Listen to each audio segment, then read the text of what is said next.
Succession is, without a doubt, some of the finest TV you can find right now, with many arguing not only that it is the best show currently airing, but one of the best ever created. While I don't personally agree with this last statement, I can definitely say one thing.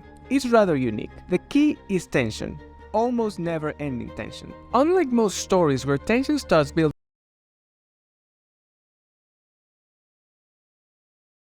Succession manages to be tense from the very beginning, with almost every scene bringing something that makes things uncomfortable for the viewer, whether it feels important to the plot or not. As I started with a musical joke, I'll bring a musical example. Stories are usually the equivalent to tightening a guitar string until it's on tune. Tension rises gradually, even to the point where it might get a little scary, but eventually everything resolves in a nice way. Succession is more like tightening a string until it breaks. Tension starts mounting up with each turn of the peg, and while at certain moments the string might sound in tune, tension never stops rising, as you know it's just a matter of time until that thing hits you in the mouth. At first sign, it sounds as if the show is unbearable, and to a degree it kind of is. Nevertheless, we keep watching. Why? The first reason is because the writers created one of the most despicable group of characters in TV, in a good way. Dealing with truly, describably despicable people.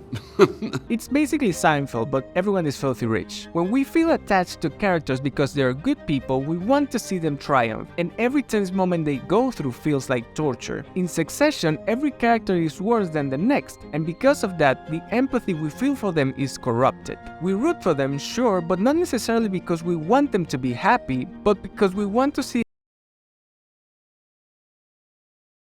even more. It's a lot more like a horror movie than your regular drama, with almost every major scene in every episode turning into a nail-biter, making you wonder if you should keep watching this until all your hair is gray, or if you should go watch Bucky the Rock instead. The second reason, and coming back to what I said before, is Chekhov's gun, which the writers use almost to no end. In short, Chekhov's gun is the idea that everything a writer introduces into their story must be used eventually. Show a gun in the wall when the story starts, and it must be shot further down the line. While it is a principle that not everyone agrees with, it's used constantly in Succession in order to show that everything has consequences. Logan yells at the waiter. The waiter is paid off to leave the party. Kendall finds him and asks him where to get some coke. Kendall crashes the car and kills the waiter. Logan finds out and uses it as leverage to get Kendall to withdraw from the takeover.